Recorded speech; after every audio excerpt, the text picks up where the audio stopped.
Alors, la destination vraiment incontournable cet été, c'est le Portugal. Le Portugal qui est une destination qui plaira aussi bien aux amateurs de culture qu'aux amateurs de tourisme et de loisirs balnéaires, puisque notamment l'Algarve au sud du pays propose de très belles plages.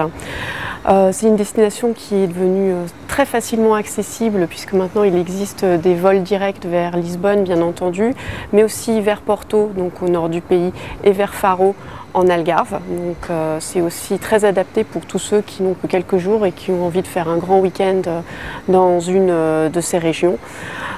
C'est également un très beau pays pour les baroudeurs ou les amateurs de tourisme itinérant, puisque notamment traverser tout le pays du nord au sud permet vraiment de découvrir des paysages extrêmement variés et des sites très nombreux.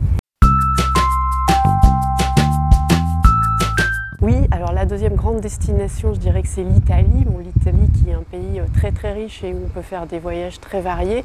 Cette année, l'actualité c'est Milan puisqu'il y a l'exposition universelle jusqu'en octobre. Et si vous avez donc l'occasion d'y aller, ça vaut vraiment la peine de prolonger votre séjour pour aller aux Grands Lacs, dans les Grands Lacs du nord du pays, et éventuellement, si vous avez encore un peu plus de temps, de prolonger votre séjour jusqu'à Mantoue et même jusqu'à Vérone si vous avez un petit peu de temps. Ça a fait un très joli circuit. Donc c'est pour l'Italie du Nord, mais ce qui est également très tendance en ce moment, c'est toute l'Italie du Sud. Donc il y a bien entendu Naples, la côte amalfitaine, donc Naples avec autour les grands sites comme Pompéi, le Vésuve, bon, qui reste une très belle région à visiter.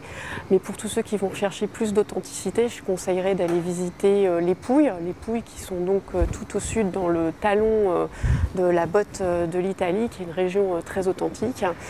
Et également dans le sud du pays, donc un peu plus au centre, dans une région qu'on appelle la Basilicate, il y a la ville de Matera, dont on parle de plus en plus, et qui est très intéressante puisque c'est une ville troglodytique et qui sera capitale européenne de la culture en 2019.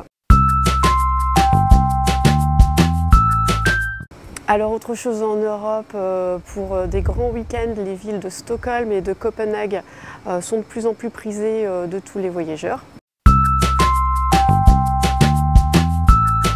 Alors plus lointain, tout d'abord en Asie, en été, il y a Bali, puisque c'est une des seules destinations asiatiques où il n'y a pas de mousson, donc ça vaut vraiment la peine d'en profiter.